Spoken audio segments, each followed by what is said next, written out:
എല്ലാ വിദ്യാർത്ഥികൾക്കും പുതിയൊരു വീഡിയോയിലേക്ക് സ്വാഗതം. ഈ വർഷത്തെ +1 പ്രവേശനത്തിനായിട്ടുള്ള അപേക്ഷകൾ നാളെ മുതൽ ആരംഭിക്കും. അപ്പോൾ വിദ്യാർത്ഥികൾക്ക് നാളെ മുതൽ മെയ് 25 തീയതി വരെയാണ് ഈ ഒരു അപേക്ഷ സമർപ്പിക്കാനായിട്ട് സാധിക്കുക. അപ്പോൾ ഈ വർഷത്തെ +1 ഹയർ സെക്കൻഡറി പ്രവേശനത്തിനായിട്ട് വിദ്യാർത്ഥികൾക്ക് hscap.kerala.gov.in എന്ന വെബ്സൈറ്റ് വഴിയാണ് അപേക്ഷ സമർപ്പിക്കേണ്ടത്. അപ്പോൾ നാളെ ഈ ഒരു വെബ്സൈറ്റിൽ കാൻഡിഡേറ്റ് ലോഗിൻ എന്ന് പറഞ്ഞുകൊണ്ട് ഒരു ലിങ്ക് വരുന്നതായിരിക്കും. അതിൽ ക്ലിക്ക് ചെയ്തുകൊണ്ട് അതായത് ക്രിയേറ്റ് കാൻഡിഡേറ്റ് ലോഗിൻ എന്ന ലിങ്കിൽ ക്ലിക്ക് ചെയ്തുകൊണ്ട് നിങ്ങൾക്ക് കാൻഡിഡേറ്റ് ലോഗിൻ ക്രിയേറ്റ് ചെയ്യാൻ സാധിക്കും. അപ്പോൾ വിദ്യാർത്ഥികൾ ശ്രദ്ധിക്കേണ്ട പ്രധാനപ്പെട്ട കാര്യം, നിങ്ങൾക്ക് സ്വന്തമായിട്ടും അപേക്ഷ സമർപ്പിക്കാം. അപേക്ഷ സമർപ്പിക്കുന്നതിന് മുമ്പായിട്ട് വിദ്യാർത്ഥികൾ ശ്രദ്ധിക്കേണ്ടത്, അപേക്ഷ നൽകാനായിട്ട് ആവശ്യമുള്ള ആദ്യത്തെ കാര്യം എന്ന് പറയുന്നത് SSLCയുടെ രജിസ്റ്റർ നമ്പറാണ്. അതുപോലെ നിങ്ങൾ SSLC ജയിച്ചിട്ടുണ്ടായിരിക്കണം. അടുത്തത് നിങ്ങളുടെ മൊബൈൽ നമ്പറാണ്. അടുത്തത് നിങ്ങളുടെ ഇമെയിൽ ID ആണ്. മൊബൈൽ നമ്പർ നൽകുന്ന സമയത്ത് വിദ്യാർത്ഥികൾ ശ്രദ്ധിക്കേണ്ടത്, നിങ്ങളുടെ വീട്ടിലുള്ള അതായത് ഈ ഒരു അലോട്ട്മെൻറ്റ് പ്രോസസ്സ് കംപ്ലീറ്റ് ചെയ്യുന്നതുവരെ നിങ്ങളുടെ വീട്ടിലുണ്ടാകുന്ന നിങ്ങളുടെയോ അല്ലെങ്കിൽ നിങ്ങളുടെ അച്ഛൻ്റെയോ അമ്മയുടെയോ നമ്പറായിരിക്കണം നിങ്ങൾ നൽകേണ്ടത്. അതുപോലെ നിങ്ങളുടെ സഹോദരങ്ങൾ വീട്ടിലുണ്ടെങ്കിൽ അവരുടെയും നമ്പർ നൽകാവുന്നതാണ്. പ്രത്യേകം ശ്രദ്ധിക്കേണ്ടത്, വിദേശത്തേക്ക് ഉടൻ പോകുന്ന ആരുടെയെങ്കിലും നമ്പറൊന്നും കൊണ്ടുപോയിട്ട് കൊടുക്കാൻ പാടില്ല. അതുപോലെ തന്നെ ഈ ഒരു നമ്പർ കട്ടായി പോകുന്ന നമ്പർ ആവരുത്. കാരണം അലോട്ട്മെൻറ്റ് പ്രോസസ്സ് കംപ്ലീറ്റ് ചെയ്യുന്നതുവരെ ഈ ഒരു നമ്പർ നിങ്ങൾക്ക് ആവശ്യമായിട്ട് വരും. കാരണം നിങ്ങൾക്ക് അപേക്ഷയിൽ ഓപ്ഷൻസ് ഒക്കെ എഡിറ്റ് ചെയ്യണമെന്നുണ്ടെങ്കിൽ, അത് സ്കൂളും കോഴ്സും ഒക്കെ എഡിറ്റ് ചെയ്യണം എന്നുണ്ടെങ്കിൽ തന്നെ വിദ്യാർത്ഥികൾക്ക് ഈ ഒരു മൊബൈലിലേക്ക് വരുന്ന OTP ആവശ്യമാണ്. അപ്പോൾ അതുകൊണ്ട് തന്നെ നിങ്ങളുടെ അച്ഛനോ അല്ലെങ്കിൽ അമ്മയോ ആരെങ്കിലും വിദേശത്തൊക്കെ ഉണ്ടെങ്കിൽ അവരുടെ നമ്പറൊന്നും കൊണ്ടുപോയിട്ട് കൊടുക്കരുത്. കാരണം കഴിഞ്ഞ വർഷം തന്നെ ഒരു വിദ്യാർത്ഥി അവരുടെ രക്ഷിതാവിൻ്റെ നമ്പറായിരുന്നു നൽകിയിട്ടുണ്ടായിരുന്നത്. പക്ഷേങ്കിൽ അദ്ദേഹത്തിന് വിദേശത്ത് പോകേണ്ടതുള്ളത് കൊണ്ട് തന്നെ അവർ ആ ഒരു ഫോണും എടുത്തുകൊണ്ട് പോയി. പക്ഷേങ്കിൽ അതുകൊണ്ട് തന്നെ ആ ഒരു വിദ്യാർത്ഥിക്ക് എഡിറ്റ് ചെയ്യാനായിട്ട് OTP ഒന്നും വന്നാലും അത് SMS ആയിട്ട്, അതായത് വിദേശത്ത് അത് നമ്മുടെ നാട്ടിൽ ഉപയോഗിക്കുന്ന സിമ്മിന് ചിലപ്പോൾ അങ്ങോട്ടേക്ക് റേഞ്ച് ഉണ്ടാവണമെന്നില്ല. അതുകൊണ്ട് തന്നെ അങ്ങോട്ടേക്ക് SMS വരില്ല. SMS വരികയാണെങ്കിൽ ജസ്റ്റ് വാട്സപ്പ് വഴിയൊക്കെ അറിയിക്കാനായിട്ട് സാധിക്കും. പക്ഷേങ്കിൽ റേഞ്ച് ഇല്ലാത്തതുകൊണ്ട് തന്നെ SMS ഒന്നും വരില്ല. അപ്പോൾ അതുകൊണ്ട് തന്നെ വിദ്യാർത്ഥികൾ ശ്രദ്ധിക്കേണ്ടത്, ആ ഒരു രീതിയിൽ നിങ്ങൾ നൽകരുത്. നിങ്ങളുടെയോ അല്ലെങ്കിൽ നിങ്ങളുടെ വീട്ടിൽ ഈ ഒരു അലോട്ട്മെൻറ്റ് പ്രോസസ്സ് കംപ്ലീറ്റ് ചെയ്യുന്നതുവരെ ഉണ്ടാകുന്ന ആരുടെയെങ്കിലും, അത് നിങ്ങളുടെ അച്ഛൻ്റെയോ അമ്മയുടെയോ അല്ലെങ്കിൽ സഹോദരങ്ങളുടെയോ ഒക്കെ നമ്പർ നിങ്ങൾക്ക് നൽകാം, അല്ലെങ്കിൽ നിങ്ങളുടെ നമ്പറും നൽകാവുന്നതാണ്. അപ്പോൾ ഈ ഒരു നമ്പർ കട്ടായി പോകരുത്. അതുപോലെ തന്നെ ഇമെയിൽ ID നൽകുമ്പോൾ തെറ്റായിട്ടുള്ള ഇമെയിൽ ID അല്ലെങ്കിൽ ഇമെയിൽ വരാതെ ഇമെയിൽ ID നൽകാനായിട്ട്, അതായത് ആക്റ്റീവ് അല്ലാതെ ഇമെയിൽ ID നൽകാൻ പാടില്ല. അടുത്തതായിട്ട് വേണ്ടത്, നിങ്ങൾക്ക് റിസർവേഷൻ എന്തെങ്കിലും ഉണ്ടെങ്കിൽ റിസർവേഷൻ ഡോക്യുമെൻറ്റുകളാണ്. അതായത് നിങ്ങൾക്ക് കാസ്റ്റ് സർട്ടിഫിക്കറ്റ്, അതുപോലെ തന്നെ ഇൻകം സർട്ടിഫിക്കറ്റ്, കമ്മ്യൂണിറ്റി സർട്ടിഫിക്കറ്റ്, അതുപോലെ തന്നെ നോൺ ക്രിമിനൽ സർട്ടിഫിക്കറ്റ്, ഇത്രയും ഡോക്യുമെൻറ്റുകൾ, നിങ്ങൾക്ക് ആവശ്യമുള്ള ഡോക്യുമെൻറ്റുകൾ നിങ്ങൾ തയ്യാറാക്കി വെക്കേണ്ടതാണ്. അതുപോലെ തന്നെ EWS റിസർവേഷൻ കിട്ടാനായിട്ട് ജനറൽ കാറ്റഗറിയുള്ള വിദ്യാർത്ഥികൾ വില്ലേജ് ഓഫീസിൽ നിന്ന് ലഭിക്കുന്ന EWS സർട്ടിഫിക്കറ്റും വാങ്ങിക്കേണ്ടതാണ്. അപ്പോൾ ഇത്രയുമാണ് റിസർവേഷനായിട്ട് വേണ്ടത്. അതുപോലെ തന്നെ നിങ്ങൾക്ക് വല്ല ടൈ ബ്രേക്കുകൾ ഉണ്ടെങ്കിൽ, അതായത് നിങ്ങൾക്ക് വല്ല ക്ലബ്ബുകൾക്കോ അല്ലെങ്കിൽ നിങ്ങൾ 5ാം ക്ലാസ്സിലോ അതുപോലെ തന്നെ 7ാം ക്ലാസ്സിലൊക്കെ പഠിക്കുന്ന സമയത്ത് നിങ്ങൾ LSS USS പങ്കെടുത്തിട്ടുണ്ടാകും. അത് 4ലോ 7ലോ ഒക്കെ പഠിക്കുന്ന സമയത്ത് നിങ്ങൾ LSS USS എന്നിവയ്ക്ക് പങ്കെടുത്തിട്ടുണ്ടാവും. അങ്ങനെ പങ്കെടുത്തവരാണെങ്കിൽ അതുമായി ബന്ധപ്പെട്ട സർട്ടിഫിക്കറ്റ് കൂടി നിങ്ങൾക്ക് ഈ ഒരു ടൈ ബ്രേക്ക് സർട്ടിഫിക്കറ്റ് ആയിട്ട് പരിഗണിക്കും. അപ്പോൾ അതുകൊണ്ട് തന്നെ ആ ഒരു ഡീറ്റെയിൽസ് ഒക്കെ നൽകിയിട്ട് നിങ്ങൾക്ക് ഈ ഒരു അപേക്ഷ നൽകാൻ സാധിക്കുന്നതാണ്. അപ്പോൾ അതുകൊണ്ട് തന്നെ നിങ്ങൾ ആ ഒരു ഡോക്യുമെൻറ്റുകളൊക്കെ ആദ്യം തന്നെ തയ്യാറാക്കി വെക്കുക. അതിനുശേഷം അപേക്ഷ നൽകാനായിട്ട് പോവുക. അപ്പോൾ നിങ്ങൾക്ക് ഈ ഒരു അപേക്ഷ സ്വന്തമായിട്ടോ അല്ലെങ്കിൽ ഇൻ്റർനെറ്റ് കഫേകൾ വഴിയോ അല്ലെങ്കിൽ അക്ഷയ വഴിയോ അപേക്ഷിക്കാവുന്നതാണ്. അപേക്ഷ നൽകുമ്പോൾ നിങ്ങൾ ശ്രദ്ധിക്കേണ്ടത്, നൽകുന്ന ഡീറ്റെയിൽസുകളൊന്നും തെറ്റാവരുത്, എല്ലാം കറക്റ്റ് ആയിരിക്കണം. ആദ്യം തന്നെ കാൻഡിഡേറ്റ് ലോഗിൻ ക്രിയേറ്റ് ചെയ്യുക എന്നുള്ളതാണ്. അത് നിങ്ങൾക്ക് സ്വന്തമായിട്ടോ അല്ലെങ്കിൽ സ്കൂൾ വഴിയോ ഈ ഒരു അപേക്ഷ സമർപ്പിക്കാം. അപ്പോൾ നിങ്ങൾക്ക് ഈ ഒരു അപേക്ഷ നിങ്ങൾക്ക് സ്വന്തമായിട്ട് അപേക്ഷിക്കുന്നതിൽ നല്ലത്, അതായത് അപേക്ഷിക്കാൻ അറിയുന്നവർ ആണെങ്കിൽ നിങ്ങൾക്ക് സ്വന്തമായിട്ട് അപേക്ഷിക്കാം. അല്ലെങ്കിൽ നിങ്ങൾക്ക് അക്ഷയ വഴിയോ അല്ലെങ്കിൽ സ്കൂൾ വഴിയോ ഒക്കെ അപേക്ഷ സമർപ്പിക്കാവുന്നതാണ്. അപ്പോൾ പ്രവേശന സംബന്ധമായിട്ടുള്ള അറിയിപ്പുകൾ നൽകേണ്ടതിനാൽ ഓൺലൈൻ അപേക്ഷയിൽ വിദ്യാർത്ഥിയുടെയോ രക്ഷിതാവിൻ്റെയോ മൊബൈൽ നമ്പർ മാത്രം നൽകാനായിട്ട് ശ്രദ്ധിക്കുക. അലോട്ട്മെൻറ്റുകളെക്കുറിച്ചുള്ള വിശദവിവരങ്ങൾ അറിയുന്നതിനായിട്ട് വിദ്യാർത്ഥികൾ ഈ ഒരു വെബ്സൈറ്റുകൾ ഡെയിലി ചെക്ക് ചെയ്യുക. അതായത് hscap VHScap വെബ്സൈറ്റുകൾ ഡെയിലി ചെക്ക് ചെയ്യുക. അപേക്ഷ നൽകുന്നതിന് മുമ്പായിട്ട് വിദ്യാർത്ഥികൾ ശ്രദ്ധിക്കേണ്ടത്, സ്കൂളിൻ്റെ കോഡ്, കോഴ്സിൻ്റെ കോഡ് എന്നിവ ഒരു ഓപ്ഷൻ ലിസ്റ്റുകളായിട്ട് തയ്യാറാക്കി വയ്ക്കുക. ഈ ഒരു അപേക്ഷ നൽകുന്നതിന് വളരെ സിമ്പിളായിട്ടാണ്. ആദ്യം കാൻഡിഡേറ്റ് ലോഗിൻ ക്രിയേറ്റ് ചെയ്യുക, അതിനുശേഷം അപേക്ഷാ സമർപ്പണം നൽകുക. അതുപോലെ തന്നെ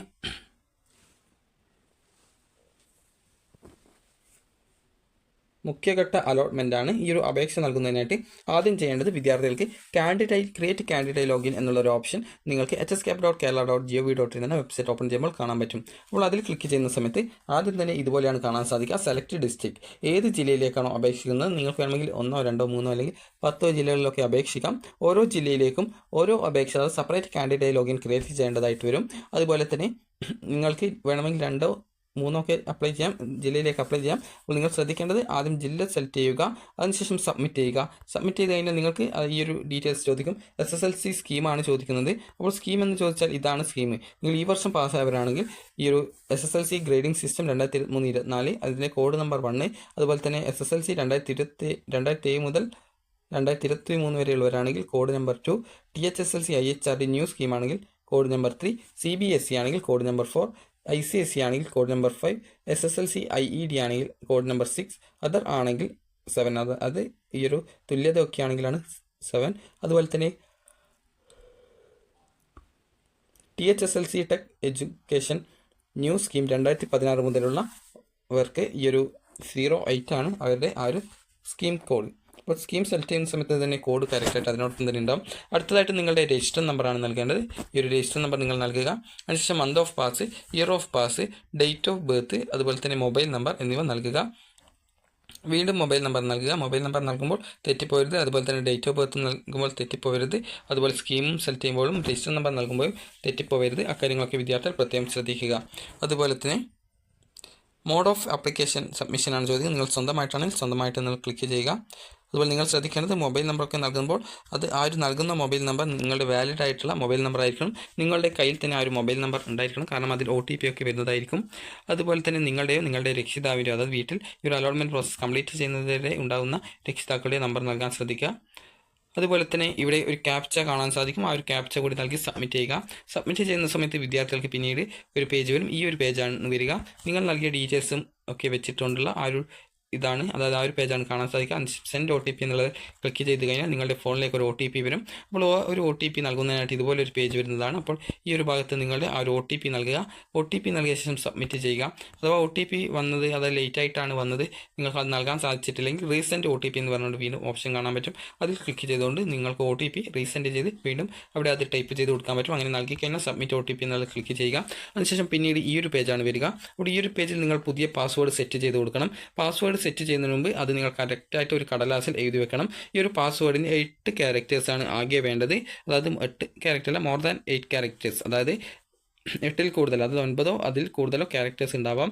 അതിൽ നിങ്ങൾക്ക് ഈ ഒരു അറ്റ്ലീസ്റ്റ് ലോവർ കേസ്, അതുപോലെ തന്നെ ഒരു അപ്പർ കേസ്, അതായത് A ക്യാപിറ്റലുള്ള ഒരു A ആണെങ്കിൽ ഒരു ക്യാപിറ്റലുള്ള B ഒക്കെ, സ്മോളിലുള്ള B ഒക്കെ നൽകാം. അതുപോലെ തന്നെ ഒരു നമ്പർ, ഒരു സ്പെഷ്യൽ ക്യാരക്ടർ എന്ന് പറഞ്ഞാൽ ആൻറ്റി, ഹാഷ്, ഇതുപോലെ സ്റ്റാർ, ഇതുപോലുള്ള ഇതാണ് സ്പെഷ്യൽ ക്യാരക്ടേഴ്സ് എന്ന് പറയുന്നത്. അതുപോലെ തന്നെ ഈ ഒരു രീതിയിൽ 2 തവണ നിങ്ങളുടെ പാസ്വേഡ് കറക്റ്റായിട്ട് നൽകുക. പാസ്വേഡ് നൽകിയിട്ട് കറക്റ്റായിട്ട് നൽകിയ ശേഷം, അതായത് ഈ ഒരു നൽകുന്നതിന് മുമ്പായിട്ട് നിങ്ങൾ ആ ഒരു പാസ്വേഡ് ഒരു പേപ്പറിൽ കറക്റ്റായിട്ട് എഴുതി വെക്കുക. കാരണം തെറ്റിപ്പോകരുത്.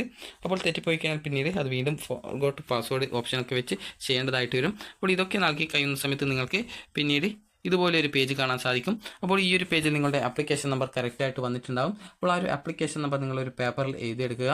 നിങ്ങൾ അക്ഷയ വഴിയാണോ, ഇൻ്റർനെറ്റ് കഫേകൾ വഴിയാണോ, അല്ലെങ്കിൽ സ്കൂൾ വഴിയാണോ അപേക്ഷിക്കുന്നത്, എങ്ങനെ അപേക്ഷിച്ചാലും ഈ ഒരു ആപ്ലിക്കേഷൻ നമ്പറും അതുപോലെ നേരത്തെ നിങ്ങൾ നൽകുന്ന പാസ്വേഡും കറക്റ്റായിട്ട് ഒരു പേപ്പറിൽ എഴുതി വെക്കേണ്ടതാണ്. കാരണം അത് പിന്നീട് ആവശ്യമായിട്ട് വരും. അതിനുശേഷം പിന്നീട് ഇവിടെ കാൻഡിഡേറ്റ് ലോഗിൻ എന്നുള്ളൊരു ഓപ്ഷൻ കാണാൻ പറ്റും. അതിൽ ക്ലിക്ക് ചെയ്യുക. ക്ലിക്ക് ചെയ്ത് കഴിഞ്ഞാൽ കാൻഡിഡേറ്റ് ലോഗിൻ ചെയ്യാനുള്ള ഒരു പേജിലേക്ക് പ്രവേശിക്കും. ഈ ഒരു പേജിൽ നിങ്ങളുടെ യൂസർ നെയിം, അതായത് യൂസർ നെയിം എന്ന് പറഞ്ഞാൽ നിങ്ങളുടെ ആപ്ലിക്കേഷൻ നമ്പറാണ് നൽകേണ്ടത്.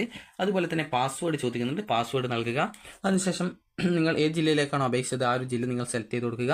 അതിനുശേഷം ഇവിടെ ലോഗിൻ ബട്ടൺ ഉണ്ട്, അതിൽ ക്ലിക്ക് ചെയ്ത് ലോഗിൻ ചെയ്യുക. അപ്പോൾ ലോഗിൻ ചെയ്യുന്ന സമയത്ത് നിങ്ങൾക്ക് ഇതുപോലെയാണ് കാണാൻ സാധിക്കുക.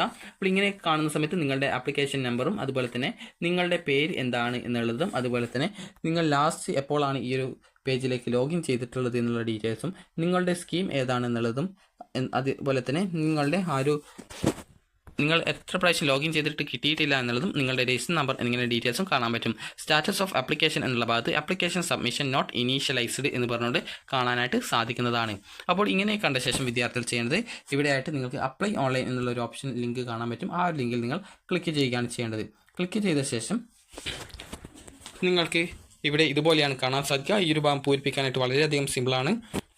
ഇത് വളരെയധികം ശ്രദ്ധാപൂർവ്വം വായിക്കുക. അപ്പോൾ നിങ്ങൾക്ക് ഈ ഒരു SSLC പഠിച്ച സ്കൂളിൽ +2 ഉണ്ടെങ്കിൽ ആ ഒരു സ്കൂൾ സെലക്ട് ചെയ്ത് കൊടുക്കുക. ആ ഒരു സ്കൂളിൽ +2 ഇല്ല, അല്ലെങ്കിൽ CBSE പഠിച്ച വിദ്യാർത്ഥികൾ ആണെങ്കിൽ ഇതിൽ അതർ എന്നുള്ളൊരു ഓപ്ഷൻ ഉണ്ട്. അപ്പോൾ ആ ഒരു അതർ എന്നുള്ളൊരു ഓപ്ഷൻ സെലക്ട് ചെയ്ത് കൊടുക്കുക.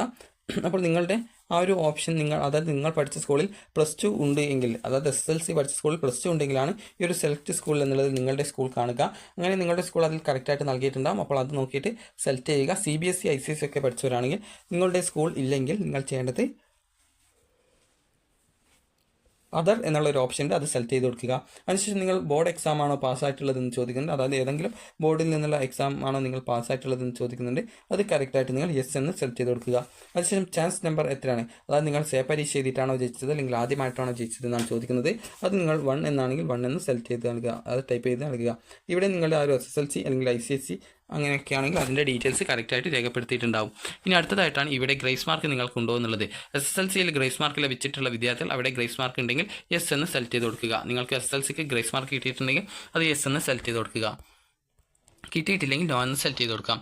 ഇനി അടുത്തതായിട്ടുള്ളത് നിങ്ങളുടെ പേഴ്സണൽ ഡീറ്റെയിൽസ് നൽകുക എന്നുള്ളതാണ്. അപ്പോൾ നിങ്ങളുടെ പേര് ഇവിടെ എഴുതുക, നിങ്ങളുടെ ജെൻഡർ മെയിലാണോ ഫീമെയിലാണോ ട്രാൻസ്ജെൻഡർ ആണോ എന്നുള്ളത് കറക്റ്റായിട്ട് അവിടെ നൽകുക. അതിനുശേഷം നിങ്ങളുടെ കാസ്റ്റ് ഏതാണ് എന്നുള്ളത് നൽകുക. അതിനുശേഷം കാറ്റഗറി എന്നുള്ളത് നിങ്ങൾ ശ്രദ്ധിക്കേണ്ടത് നിങ്ങൾ ഇയവ തീയ അതുപോലെ ബില്ലാവ ഒക്കെ ആണെങ്കിൽ ETB ആയിരിക്കും. മുസ്ലിം ആണെങ്കിൽ OBC അല്ല, മുസ്ലിം കാറ്റഗറിയാണ് സെലക്ട് ചെയ്യേണ്ടത്. അപ്പോൾ കാറ്റഗറി സെലക്ട് ചെയ്യാനായിട്ട് അറിയാത്ത വിദ്യാർത്ഥികൾക്ക് നിങ്ങളുടെ കാറ്റഗറി ഏതാണ് എന്നുള്ളത് അറിയാനുള്ള ലിങ്ക് ഈ ഒരു വീഡിയോയുടെ താഴെ ഡിസ്ക്രിപ്ഷനിൽ നൽകിയിട്ടുണ്ട്. അതിൽ ക്ലിക്ക് ചെയ്തുകൊണ്ട് ഡൗൺലോഡ് ചെയ്ത് കഴിഞ്ഞാൽ അതിൽ കട്ടി കളറിൽ നിങ്ങളുടെ കാറ്റഗറിയും അതിൽ ഉൾപ്പെടുന്നുണ്ടെങ്കിൽ അതിൽ കട്ടി കുറഞ്ഞ കളറിൽ അതിൽ നിങ്ങളുടെ ആ ഒരു അതായത് റിലീജിയനും കാണാൻ സാധിക്കും. ആ ഒരു റിലീജിയൻ ഏത് കാറ്റഗറിയിലാണ് ഉൾപ്പെടുന്നത് അത് നിങ്ങൾ കറക്റ്റായിട്ട് മനസ്സിലാക്കിയിട്ട് കാറ്റഗറി സെലക്ട് ചെയ്യുക. കാരണം ഇയവ തീയ ബില്ലാവ ഇതുപോലുള്ള വിഭാഗക്കാർ OBC അല്ല, നിങ്ങൾ ETB കാറ്റഗറിയാണ് വരിക. അപ്പോൾ കഴിഞ്ഞ വർഷം പല വിദ്യാർത്ഥികളും ETB എന്നുള്ളതിന് പകരം OBC എന്ന് നൽകി അലോട്ട്മെൻറ്റ് കിട്ടിയിട്ട് അഡ്മിഷൻ കിട്ടാതെ വന്നിട്ടുണ്ട്. അതുകൊണ്ടാണ് അതിൽ എന്തെങ്കിലും ഡൗട്ടുകൾ ഉണ്ടെങ്കിൽ നിങ്ങൾ താഴെ കമൻറ്റ് ചെയ്താൽ മതി, അത് നിങ്ങൾക്ക് കറക്റ്റായിട്ട് പറഞ്ഞു തരുന്നതാണ്. അതുപോലെ തന്നെ അതിനുശേഷം നിങ്ങളുടെ റിലീജിയൻ ചോദിക്കുന്നുണ്ട്, അത് നിങ്ങൾ ഏതാണോ അത് സെലക്ട് ചെയ്ത് കൊടുക്കുക. അതുപോലെ തന്നെ നിങ്ങളുടെ ഡേറ്റ് ഓഫ് ബർത്ത് ഓൾറെഡി ഇവിടെ വന്നിട്ടുണ്ട്, കാരണം ആദ്യം ലോഗിൻ ചെയ്യുന്ന സമയത്ത് നിങ്ങൾ നൽകിയിട്ടുള്ളതാണ്. അതിനുശേഷം നിങ്ങളുടെ ഫാദർ നെയിം, മദർ നെയിം, അതുപോലെ തന്നെ ഗാർഡിയൻ്റെ പേര്, ആധാർ നമ്പർ എന്നിവ സെലക്ട് ചെയ്ത് കൊടുക്കുക. അപ്പോൾ ഇവിടെ സെലക്ട് എന്നുള്ള ഓപ്ഷൻ കൊടുത്തിട്ടുണ്ട്. അപ്പോൾ അതിൽ ക്ലിക്ക് ചെയ്ത് ആധാർ നമ്പർ എന്ന് സെലക്ട് ചെയ്ത് കൊടുത്തു കഴിഞ്ഞാൽ നിങ്ങൾക്ക് ആധാർ നമ്പർ നൽകാനുള്ള ഭാഗം വരും. അപ്പോൾ അവിടെ ആധാർ നമ്പർ ടൈപ്പ് ചെയ്ത് നൽകുക. ഇനി അടുത്തതായിട്ട് നിങ്ങൾക്ക് ബോണസ് പോയിന്റ് മാർക്ക് ഉണ്ടെങ്കിൽ NCC, സ്കൗട്ട്, രാഷ്ട്രപതി പുരസ്കാർ ഓർ രാജ്യ പുരസ്കാർ ഉള്ളവരാണെങ്കിൽ അത് സെലക്ട് ചെയ്ത് കൊടുക്കുക. അതുപോലെ തന്നെ നിങ്ങൾക്ക് ഈ ഒരു സ്റ്റുഡൻറ്റ് പോലീസ് കാഡറ്റിനുള്ളവരാണെങ്കിൽ അത് ടിക്ക് ചെയ്ത് കൊടുക്കുക. അതായത് ഇവിടെ ഒരു ബോക്സ് പോലെ കാണാം, അത് ടിക്ക് ചെയ്ത് കൊടുക്കുക. പക്ഷേ ലിറ്റിൽ കൈറ്റ്സ് മെമ്പറിന് വിത്ത് A ഗ്രേഡ് സർട്ടിഫിക്കറ്റ് ഉള്ളവരാണെങ്കിൽ അത് ടിക്ക് ചെയ്ത് കൊടുക്കുക.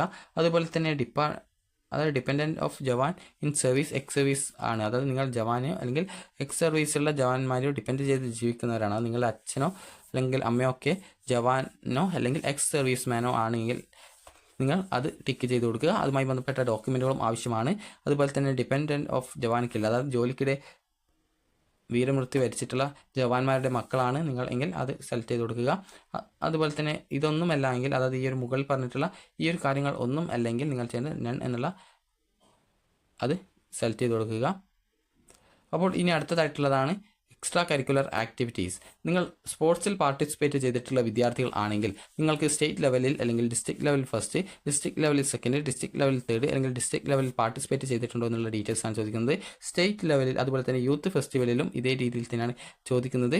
അതായത് സ്റ്റേറ്റ് ലെവലിൽ നിങ്ങൾക്ക് കിട്ടിയിട്ടുണ്ടെങ്കിൽ എത്രാം സ്ഥാനമാണെന്നുള്ളത് ഇവിടെ രേഖപ്പെടുത്തുക. ഡിസ്ട്രിക്ട് ലെവലിൽ ഫസ്റ്റ് കിട്ടിയിട്ടുണ്ടെങ്കിൽ എത്രയാണെന്നുള്ളത് ഇവിടെ എഴുതുക. ഡിസ്ട്രിക്ട് ലെവലിൽ സെക്കൻഡ് ആണെങ്കിൽ ഇവിടെ, തേർഡ് ആണെങ്കിൽ ഇവിടെ, ഡിസ്ട്രിക്ട് ലെവലിൽ നിങ്ങൾ പങ്കെടുത്തിട്ടുണ്ടെങ്കിൽ എത്ര പ്രാവശ്യം പങ്കെടുത്തു എന്നുള്ള കാര്യം കറക്റ്റായിട്ട് രേഖപ്പെടുത്തുക. അതുപോലെ തന്നെ പാർട്ടിസിപ്പേഷൻ ഇൻ യൂത്ത് ഫെസ്റ്റിവലിൽ നിങ്ങൾ പാർട്ടിസിപ്പേഷൻ ചെയ്ത് സ്റ്റേറ്റ് ലെവലിൽ എത്തിയിട്ടുണ്ടെങ്കിൽ ഇവിടെ എത്ര എണ്ണത്തിന് എത്തി എന്നുള്ളത് എഴുതുക. അതുപോലെ തന്നെ നിങ്ങൾ ഡിസ്ട്രിക്ട് ലെവലിൽ A ഗ്രേഡ് ആണെങ്കിൽ അത് അവിടെ നമ്പർ എത്ര പ്രാവശ്യം എന്നുള്ളത് എഴുതുക. B ഗ്രേഡ് ആണെങ്കിൽ ഇവിടെ എത്ര പ്രാവശ്യം എന്ന് എഴുതുക. ഡിസ്ട്രിക്ട് ലെവലിൽ C ഗ്രേഡ് ആണെങ്കിൽ ഇവിടെ ആ ഒരു കാര്യം എഴുതുക, എത്ര പ്രാവശ്യമാണെന്ന് എഴുതുക. ഡിസ്ട്രിക്ട് ലെവലിൽ നിങ്ങൾ പാർട്ടിസിപ്പേറ്റ് ചെയ്തിട്ടുണ്ടെങ്കിൽ ഇവിടെ ആ ഒരു കാര്യം എത്ര പ്രാവശ്യമാണ് പാർട്ടിസിപ്പേറ്റ് ചെയ്തത് എന്നുള്ള ഡീറ്റെയിൽസ് നൽകുക. ഇനി അടുത്തതായിട്ടാണ് അതർ ഡീറ്റെയിൽസ് ചോദിക്കുന്നത്. നിങ്ങൾ വെദർ ബിലോങ് വിത്ത് ലാംഗ്വേജ് മൈനോറിറ്റി എന്നാണ് ചോദിക്കുന്നത്. അപ്പോൾ നിങ്ങൾ മൈനോറിറ്റി വിഭാഗത്തിൽ ഉൾപ്പെടുന്നവരാണെങ്കിൽ അത് സെലക്ട് ചെയ്ത് കൊടുക്കുക, ഇല്ലെങ്കിൽ സെലക്ട് ചെയ്യേണ്ട ആവശ്യമില്ല. അതുപോലെ തന്നെ ഇവിടെ മൈനോറിറ്റി ലാംഗ്വേജ് ചോദിക്കുന്നത് അത് കന്നഡ, തമിഴ് ഇതൊക്കെ മൈനോറിറ്റി ലാംഗ്വേജ് ആണ് വരിക. അതുപോലെ തമിഴ് എന്നിവയൊക്കെ അതിലാണ് മൈനോറിറ്റി ലാംഗ്വേജിലാണ് വരിക. അപ്പോൾ അത് കറക്റ്റായിട്ട് ഏത് ലാംഗ്വേജ് ആണെന്നുള്ളത് കറക്റ്റായിട്ട് സെലക്ട് ചെയ്ത് കൊടുക്കുക. അപ്പോൾ ഇതൊന്നും അല്ലെങ്കിൽ പ്രത്യേകിച്ചും സെലക്ട് ചെയ്യേണ്ട ആവശ്യമില്ല. ഇനി നിങ്ങൾ ഡിഫറൻ്റ്ലി ഏബിൾഡ് ആയിട്ടുള്ളവരാണെങ്കിൽ ആ ഒരു ടിക്ക് ചെയ്യാനുള്ള ആ ഒരു ബോക്സ് ടിക്ക് ചെയ്ത് കൊടുക്കുക, അതായത് ഇവിടെ ടിക്ക് ചെയ്ത് കൊടുക്കുക. അതിനുശേഷം നിങ്ങൾ ഏത് ടൈപ്പാണ് ഡിഫിനബിൾ ആയിട്ടുള്ളത്, OH ആണോ, ബ്ലൈൻഡ് ആണോ, ഡീഫ് ആണോ, അതുപോലെ തന്നെ MR ആണോ എന്ന് ചോദിക്കേണ്ടത്. അത് കറക്റ്റായിട്ട് ഏതാണെന്ന് സെലക്ട് ചെയ്ത് കൊടുക്കുക. എത്ര പെർസെൻറ്റേജ് ഡിസബിലിറ്റി ആണുള്ളത് എന്നുള്ളത് കറക്റ്റായിട്ട് ടൈപ്പ് ചെയ്ത് കൊടുക്കുക. അടുത്തതായിട്ടുള്ളത് നിങ്ങളുടെ റെസിഡൻഷ്യൽ ഡീറ്റെയിൽസ് ആണ്. നിങ്ങളുടെ സംസ്ഥാനം, അതുപോലെ തന്നെ നിങ്ങളുടെ ജില്ല, ഏത് ജില്ലയിലാണ് താമസിക്കുന്നത്, ഏത് താലൂക്കിലാണ് താമസിക്കുന്നത്, ഏത് പഞ്ചായത്ത്, മുനിസിപ്പാലിറ്റി അല്ലെങ്കിൽ കോർപ്പറേഷനിലാണ് താമസിക്കുന്നത് എന്നാണ് ചോദിക്കുന്നത്. അത് കറക്റ്റായിട്ട് സെലക്ട് ചെയ്ത് കൊടുക്കുക. ഇനി അടുത്തതായിട്ടുള്ളത് ഇവിടെ കോൺടാക്റ്റ് ഡീറ്റെയിൽസ് ആണ് ചോദിക്കുന്നത്. ഇവിടെ നിങ്ങളുടെ പെർമനൻറ്റ് അഡ്രസ്സ് എഴുതുക, പിൻകോഡ് എഴുതുക. ഇനി നിങ്ങളുടെ കമ്മ്യൂണിക്കേഷനും പെർമനൻറ്റ് അഡ്രസ്സും സെയിം ആണെങ്കിൽ ഇവിടെയുള്ള ഈ ഒരു ബോക്സ് ടിക്ക് ചെയ്താൽ ബാക്കി ഓട്ടോമാറ്റിക്കലി വരും. അത് എന്തെങ്കിലും ചേഞ്ച് ഉണ്ടെങ്കിൽ, കമ്മ്യൂണിക്കേഷൻ അഡ്രസ്സ് ചേഞ്ച് ഉണ്ടെങ്കിൽ അത് വീണ്ടും കറക്റ്റായിട്ട് പുതിയൊരു അഡ്രസ്സ് ഏതാണോ അത് കറക്റ്റായിട്ട് നൽകുക. അതിനുശേഷം പിൻകോഡ് നൽകുക. അതിനുശേഷം നിങ്ങളുടെ മൊബൈൽ നമ്പർ ഓട്ടോമാറ്റിക്കലി നൽകിയതുകൊണ്ട് വരും. അതിനുശേഷം ഇമെയിൽ ID ഇവിടെ നൽകുക. അപ്പോൾ ഇത്രയുമാണ് നിങ്ങൾ കറക്റ്റായിട്ട് നൽകേണ്ടത്. ഇനി അടുത്തതായിട്ട് ഈ ഒരു ഭാഗത്തുള്ളത് NTSE ക്വാളിഫൈഡ് ആണെങ്കിൽ, അതൊരു എക്സാമാണ്, അത് നിങ്ങൾ ക്വാളിഫൈഡ് ആണെങ്കിൽ അത് ടിക്ക് ചെയ്യുക. അതിൻ്റെ സർട്ടിഫിക്കറ്റ് ഒക്കെ ആവശ്യമായിട്ട് വരും കോ കരിക്കുലർ ആക്ടിവിറ്റീസിൽ. അതുപോലെ NMMSSC ക്വാളിഫൈഡ് ആണെങ്കിൽ അത് ടിക്ക് ചെയ്യുക. USS ക്വാളിഫൈഡ് ആണെങ്കിൽ അത് ടിക്ക് ചെയ്യുക. LSS ക്വാളിഫൈഡ് ആണെങ്കിൽ അത് ടിക്ക് ചെയ്യുക. ഇതിനൊക്കെ ആവശ്യമായിട്ടുള്ള സർട്ടിഫിക്കറ്റുകൾ നിങ്ങളുടെ കയ്യിൽ ആവശ്യമാണ്. അതില്ലാതെ ഇതൊന്നും സെലക്ട് ചെയ്യാൻ പാടില്ല. അതുപോലെ തന്നെ ഇവിടെ grade A, grade B, grade C, grade D, grade E എന്ന് പറഞ്ഞുകൊണ്ട് കൊടുത്തിട്ടുണ്ട്. സ്റ്റേറ്റ് സ്കൂൾ ഫെയറിൽ പങ്കെടുത്ത് നിങ്ങൾക്ക് ഇതിൽ ഏതെങ്കിലും ഗ്രേഡ് കിട്ടിയിട്ടുണ്ടെങ്കിൽ അത് എത്ര ഗ്രേഡ് കിട്ടി, എത്ര എണ്ണത്തിന് കിട്ടിയെന്നാണ് ചോദിക്കുന്നത്. അതനുസരിച്ച് ഏത് ഗ്രേഡാണ് കിട്ടിയതെന്ന് കറക്റ്റായിട്ട് സെലക്ട് ചെയ്ത് കൊടുക്കുക, ടൈപ്പ് ചെയ്ത് കൊടുക്കുക. അതുപോലെ തന്നെ സ്റ്റേറ്റ് സോഷ്യൽ ഫെയർ, അതുപോലെ തന്നെ state maths fair, state IT fair, അതുപോലെ തന്നെ സ്റ്റേറ്റ് വർക്ക് എക്സ്പീരിയൻസ് ഫെയർ എന്നിങ്ങനെയുള്ള ഫെയർസ് ഉണ്ട്. അതിൽ A ഗ്രേഡോ, B ഗ്രേഡോ, C ഗ്രേഡോ, D ഗ്രേഡോ, E ഗ്രേഡോ കിട്ടിയിട്ടുണ്ടെങ്കിൽ കറക്റ്റായിട്ട് ആ ഒരു ഡീറ്റെയിൽസ് നൽകുക. ഇനി അടുത്തതായിട്ടുള്ളത് നിങ്ങളുടെ ആ ഒരു ഏതെങ്കിലും ക്ലബ്ബുകൾക്ക് നിങ്ങൾ ഉണ്ടെങ്കിൽ ക്ലബിൻ്റെ ആ ഒരു സർട്ടിഫിക്കറ്റ് നിങ്ങൾക്ക് സ്കൂളിൽ നിന്ന് തരും. അപ്പോൾ അത് സ്കൂളിൽ പോയി കഴിഞ്ഞാൽ നിങ്ങൾക്ക് ഏതെങ്കിലും ക്ലബിനുണ്ട് എന്ന് പറഞ്ഞുകൊണ്ട് ആ ഒരു സ്കൂളിൽ നിന്നും ഹെഡ് മാസ്റ്റർ ജസ്റ്റ് ഒരു A4 ഷീറ്റിൽ കറക്റ്റായിട്ട് സർട്ടിഫിക്കറ്റ് തരുന്നതാണ്. അപ്പോൾ നിങ്ങൾ ഏതെങ്കിലും ക്ലബ്ബുകൾക്ക് ഉണ്ടെങ്കിൽ, അതായത് ഈ ഒരു ഫിലാറ്റലി, അതുപോലെ തന്നെ ഡിബേറ്റിംഗ് ക്ലബ്ബ്, അതുപോലെ തന്നെ ഒറാട്ടറി ക്ലബ്ബ്, അതുപോലെ തന്നെ IT club, red cross, social science club, science club, environmental nature club, അതുപോലെ തന്നെ forestry club, maths club, health club എന്നിങ്ങനെയുള്ള ക്ലബ്ബുകളിൽ ഉണ്ടെങ്കിൽ അത് കറക്റ്റായിട്ട് ടിക്ക് ചെയ്ത് കൊടുക്കുക. ഇനി അടുത്തതായിട്ട് നിങ്ങൾ ഈ ഒരു participation in scout and guides, പക്ഷേ നിങ്ങൾക്ക് രാഷ്ട്രപതി പുരസ്കാരമോ രാജ്യ പുരസ്കാരമോ കിട്ടിയിട്ടില്ലെങ്കിൽ ഇവിടെയുള്ള ആ ഒരു ബോക്സ് ടിക്ക് ചെയ്യുക. ഇല്ലെങ്കിൽ ടിക്ക് ചെയ്യേണ്ടതില്ല. അപ്പോൾ നിങ്ങൾക്ക് EWS റിസർവേഷൻ ഉണ്ടോ എന്ന് ചോദിക്കുന്നുണ്ട്. ഉണ്ടെങ്കിൽ നിങ്ങൾ ചെയ്യേണ്ടത് ഇവിടെയുള്ള ആ ഒരു നോ എന്നുള്ളത് മാറ്റിയിട്ട് യെസ് എന്ന് സെലക്ട് ചെയ്യുക. EWS റിസർവേഷൻ ഇല്ലെങ്കിൽ നിങ്ങൾക്ക് അത് നിങ്ങൾ നോ എന്നുള്ളത് തന്നെ അവിടെ തുടരുക. നേരത്തെ പറഞ്ഞതുപോലെ തന്നെ ഇതിൽ പറഞ്ഞിട്ടുള്ള ഡീറ്റെയിൽസൊക്കെ കറക്റ്റ് ആയിരിക്കണം. ഇല്ലാത്ത ഡീറ്റെയിൽസോ സർട്ടിഫിക്കറ്റ് നിങ്ങളുടെ കയ്യിലില്ലെങ്കിൽ ആ ഒരു ഡീറ്റെയിൽസുകളൊന്നും നൽകാൻ പാടില്ല. അതായത് നിങ്ങൾ ക്ലബ്ബിനുണ്ട് പക്ഷേ അതിൻ്റെ സർട്ടിഫിക്കറ്റ് ഒന്നും കയ്യിലില്ലെങ്കിൽ ആ ഒരു ഡീറ്റെയിൽസ് നൽകാൻ പാടുള്ളതല്ല. ഇക്കാര്യം വിദ്യാർത്ഥികൾ പ്രത്യേകം ശ്രദ്ധിക്കുക. അതിനുശേഷം സബ്മിറ്റ് ഡീറ്റെയിൽസ് എന്നുള്ള ഓപ്ഷനാണുള്ളത്. അപ്പോൾ അതിൽ ക്ലിക്ക് ചെയ്യുക. ക്ലിക്ക് ചെയ്ത ശേഷം വിദ്യാർത്ഥികൾക്ക് പിന്നീട് വരുന്ന ആ ഒരു ഭാഗം എന്ന് പറയുന്നത് നമുക്ക് നോക്കാം. പിന്നീട് നിങ്ങൾക്ക് കോഴ്സിൻ്റെ, അതായത് നിങ്ങളുടെ ആ ഒരു റിസൾട്ടിൻ്റെ ആ ഒരു ഡീറ്റെയിൽസാണ് കാണാൻ സാധിക്കുക. നിങ്ങൾ SSLCയുടെ ആ ഒരു ഡീറ്റെയിൽസ് നൽകിയത് കൊണ്ട് തന്നെ ഓട്ടോമാറ്റിക്കലി നിങ്ങളുടെ ആ ഒരു ഡീറ്റെയിൽസൊക്കെ ഈ ഒരു ഭാഗത്ത് വരുന്നതാണ്. അപ്പോൾ നിങ്ങൾക്ക് അത് ഓട്ടോമാറ്റിക്കലി വരുന്നത് കൊണ്ട് തന്നെ നിങ്ങൾക്ക്, അതായത് ഓട്ടോമാറ്റിക്കലി ഇവിടെ കാണിക്കും ഈ വർഷം SSLC ജയിച്ചവരുടേത്. ബാക്കിയുള്ളവരാണെങ്കിൽ CBSE, ICSE അല്ലെങ്കിൽ മുൻ വർഷങ്ങളിൽ SSLC കഴിഞ്ഞവരൊക്കെ ആണെങ്കിൽ നിങ്ങൾ ഇവിടെ കറക്റ്റായിട്ട് ആ ഒരു ഡീറ്റെയിൽസുകൾ സെലക്ട് ചെയ്ത് കൊടുക്കണം. അതുപോലെ ഈ വർഷം SSLC പാസ്സായിട്ടുള്ള വിദ്യാർത്ഥികളുടെ ആ ഒരു ഡീറ്റെയിൽസുകൾ ഓട്ടോമാറ്റിക്കലി ഇവിടെ വരും. നിങ്ങൾ റീവാലുവേഷൻ അപേക്ഷ വിദ്യാർത്ഥികളാണ് എങ്കിൽ നിങ്ങളുടെ ആ ഒരു മാർക്ക് ഗ്രേഡ് കൂടുകയാണെങ്കിൽ അതും ഓട്ടോമാറ്റിക്കലി വെബ്സൈറ്റിൽ വരുന്നതാണ്. അപ്പോൾ ഈ ഒരു റിസൾട്ട് നിങ്ങൾ ജസ്റ്റ് ഒന്ന് ചെക്ക് ചെയ്ത് നോക്കുക. ഇതിൽ പറഞ്ഞിട്ടുണ്ടാകുന്ന അതേ സ്കോർ തന്നെയാണ്, അതേ ഗ്രേഡ് തന്നെയാണ് നിങ്ങൾക്ക് ലഭിച്ചത് എന്നുള്ളത് കറക്റ്റായിട്ട് മനസ്സിലാക്കുക. അപ്പോൾ ഈ ഒരു രീതിയിൽ നിങ്ങൾക്ക്, അതായത് നിങ്ങൾ ഓട്ടോമാറ്റിക്കലി ആ ഒരു ഡീറ്റെയിൽസ് വരുന്നതായിരിക്കും. അപ്പോൾ അത് വന്ന ശേഷം അത് കറക്റ്റ് ആണെങ്കിൽ നിങ്ങൾ ചെയ്യേണ്ടത് സേവ് ചെയ്യുക. സേവ് ചെയ്ത് കഴിഞ്ഞാൽ പിന്നീട് അടുത്ത പേജ് നിങ്ങൾക്ക് കാണാനായിട്ട് സാധിക്കുക കോഴ്സ് സെലക്ട് ചെയ്ത് കൊടുക്കാനുള്ള ഓപ്ഷൻ ആയിരിക്കും. അപ്പോൾ അടുത്തത് കോഴ്സ് സെലക്ട് ചെയ്യാനുള്ള ഓപ്ഷനാണ് ഉണ്ടാവുക. അപ്പോൾ അത് നിങ്ങൾ കറക്റ്റായിട്ട് നിങ്ങൾക്ക് വേണ്ട സ്കൂളിൻ്റെ കോഡാണ് നൽകേണ്ടത്. സ്കൂളിൻ്റെ കോഡ് നൽകിയ ശേഷം നിങ്ങൾ ചെയ്യേണ്ടത് ആ ഒരു സ്കൂൾ കോഡ് നൽകി പിന്നീട് നിങ്ങൾക്ക് ആവശ്യമായിട്ടുള്ള കോഴ്സ് സെലക്ട് ചെയ്ത് കൊടുക്കുകയാണ് ചെയ്യേണ്ടത്. ഇതുപോലെയാണ് ആ ഒരു ഭാഗം കാണാൻ സാധിക്കുക. നിങ്ങൾ ചെയ്യേണ്ടത് ഇവിടെ ആ ഒരു ഫസ്റ്റ് ഓപ്ഷൻ നടക്കുമ്പോൾ ശ്രദ്ധിക്കേണ്ടത് നിങ്ങൾക്ക് ഏറ്റവും കൂടുതൽ താല്പര്യമുള്ള സ്കൂളിൽ ഏറ്റവും കൂടുതൽ താല്പര്യമുള്ള കോഴ്സ് ആയിരിക്കണം ഓപ്ഷനായിട്ട് സെലക്ട് ചെയ്യേണ്ടത്. അപ്പോൾ ആദ്യം നിങ്ങൾ നൽകേണ്ടത് ഈ ഒരു നിങ്ങൾക്ക് വേണ്ട സ്കൂൾ ഏതാണോ ആ ഒരു സ്കൂളിൻ്റെ കോഡ് നൽകുക. സ്കൂളിൻ്റെ കോഡ് അറിയില്ലെങ്കിൽ need to help click here to view to school list എന്ന് പറഞ്ഞിട്ടുള്ള ഈ ഒരു ലിങ്കിൽ ക്ലിക്ക് ചെയ്ത് കഴിഞ്ഞാൽ നിങ്ങൾക്ക് നിങ്ങളുടെ ആ ഒരു ജില്ലയിലെ സ്കൂളിൻ്റെ ലിസ്റ്റ് കാണാൻ പറ്റും. അപ്പോൾ നിങ്ങൾക്ക് വേണ്ട സ്കൂൾ ഏതാണോ അത് നിങ്ങൾ സെലക്ട് ചെയ്ത് കൊടുക്കുക, അല്ലെങ്കിൽ അതിൻ്റെ ആ ഒരു കോഡ് മനസ്സിലാക്കിയിട്ട് ഈ ഒരു ഭാഗത്ത് ടൈപ്പ് ചെയ്ത് കൊടുക്കുക. അപ്പോൾ ഈ ഒരു ഭാഗത്ത് ടൈപ്പ് ചെയ്ത് കൊടുത്തു കഴിഞ്ഞാൽ പിന്നീട് ആ ഒരു സ്കൂളിലെ എല്ലാ കോഴ്സ് ഡീറ്റെയിൽസും വരും. അപ്പോൾ നിങ്ങൾ ചെയ്യേണ്ടത് ഇവിടെ സെലക്ട് ചെയ്യാനുള്ള ഓപ്ഷൻ ഉണ്ട്. അപ്പോൾ ഈ ഒരു ഏറോ ചിഹ്നത്തിൽ ക്ലിക്ക് ചെയ്ത് കഴിഞ്ഞാൽ താഴോട്ടേക്കുള്ള ഏറോ ചിഹ്നത്തിൽ ക്ലിക്ക് ചെയ്ത് കഴിഞ്ഞാൽ നിങ്ങൾക്ക് ഓരോ കോഴ്സുകളും കാണാൻ പറ്റും. അപ്പോൾ ആദ്യം തന്നെ നിങ്ങൾ ചെയ്യേണ്ടത് ബയോളജി സയൻസ് കൊടുക്കുക. അതായത് പല വിദ്യാർത്ഥികളും കൊണ്ടുപോയിട്ട് ഹ്യൂമാനിറ്റീസ് ഒക്കെ ആദ്യം പോയിട്ട് കൊടുക്കും, അങ്ങനെ കൊടുക്കരുത്. ആദ്യം തന്നെ കൊണ്ടുപോയിട്ട് സയൻസ് കൊടുക്കുക, ബയോളജി സയൻസ് കൊടുക്കുക. അതിനുശേഷം അടുത്ത സ്കൂൾ കൊടുക്കുക, അതിനുശേഷം അവിടെയും ബയോളജി സയൻസ് കൊടുക്കുക. അതിനുശേഷം അടുത്ത സ്കൂൾ സെലക്ട് ആ ഒരു നമ്പർ നൽകുക. അതിനുശേഷം ഈ ഒരു ബയോളജി സയൻസ് തന്നെ സെലക്ട് ചെയ്ത് നൽകുക. അതിനുശേഷം ഈ ഒരു രീതിയിൽ നിങ്ങൾക്ക് വേണ്ട എല്ലാ സ്കൂളിലും ബയോളജി സയൻസ് കൊടുത്ത ശേഷം പിന്നീട് അടുത്തതായിട്ട് കമ്പ്യൂട്ടർ സയൻസ് കൊടുക്കുക. അതിനുശേഷം പിന്നീട് കൊമേഴ്സ് നൽകുക. അതിനുശേഷം പിന്നീട് മാത്രം ഹ്യൂമാനിറ്റീസ് നൽകുക. അപ്പോൾ നിങ്ങളുടെ താല്പര്യത്തിനനുസരിച്ച് നിങ്ങൾക്ക് ഓപ്ഷൻ വെക്കാം. അതുപോലെ ശ്രദ്ധിക്കേണ്ടത് ട്രാൻസ്ഫർ അലോട്ട്മെൻറ്റിൽ എല്ലാവർക്കും ട്രാൻസ്ഫർ ഒന്നും കിട്ടാറില്ല. അതുകൊണ്ട് തന്നെ നിങ്ങൾക്ക് താല്പര്യമുള്ള സ്കൂളുകളും കോഴ്സുകളും മുൻഗണനാക്രമത്തിൽ നൽകുക. അതിനുശേഷം ഓരോ സ്കൂളുകൾ നൽകുന്ന സമയത്തും സേവ് എന്നുള്ള ബട്ടൺ ക്ലിക്ക് ചെയ്തുകൊണ്ട് അത് സേവ് ചെയ്യുകയും ചെയ്യേണ്ടതാണ്. അപ്പോൾ ഇങ്ങനെ നൽകിയ ശേഷം പിന്നീട് നിങ്ങൾക്ക് അടുത്ത പേജിൽ നിങ്ങൾക്ക് റിസർവേഷൻ ഡോക്യുമെൻറ്റുകൾ എന്തെങ്കിലും ഉണ്ട് എങ്കിൽ, അതായത് നിങ്ങൾക്ക് ക്വാളിഫയിങ് ആയിട്ടുള്ള എന്തെങ്കിലും റിസർവേഷൻ ഡോക്യുമെൻ്റ് ഒക്കെ ഉണ്ട് എങ്കിൽ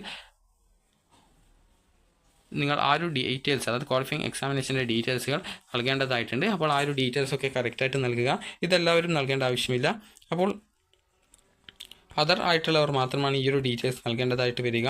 അപ്പോൾ ഇത്രയുമാണ് ഈ ഒരു അപേക്ഷ നൽകാനുള്ള ഭാഗം ഉള്ളത്. അപ്പോൾ ഇതൊക്കെ നൽകിയ ശേഷം നിങ്ങൾക്ക് ഈ ഒരു സബ്മിറ്റ് ഓൾ എന്നുള്ളത് ക്ലിക്ക് ചെയ്ത് കഴിഞ്ഞാൽ പിന്നീട് നിങ്ങൾ നൽകിയ എല്ലാ വിവരങ്ങളും ഉൾക്കൊള്ളിച്ചിട്ടുള്ള ഒരു പ്രിവ്യൂ പേജ് നിങ്ങൾക്ക് കാണാൻ പറ്റും. പ്രിവ്യൂ എന്ന് പറഞ്ഞാൽ നിങ്ങൾ നൽകിയുള്ള എല്ലാ ഡീറ്റെയിൽസും അതിലുണ്ടാവും. അപ്പോൾ നിങ്ങൾ അത് കറക്റ്റായിട്ട് ഫുള്ളായിട്ട് ചെക്ക് ചെയ്ത് നോക്കുക. എവിടെയെങ്കിലും തെറ്റുണ്ടെങ്കിൽ ഓരോ ബോക്സിൻ്റെ ഭാഗത്തും, അതായത് നിങ്ങൾക്ക് ഇതുപോലെയാണ് കാണാൻ സാധിക്കുക. അതായത് ഈ ഒരു ആദ്യത്തെ ആ ഒരു നിങ്ങൾ കണ്ടിട്ടുള്ള ആ ഒരു പേജിലേതുപോലെയാണ് ഉണ്ടാവുക.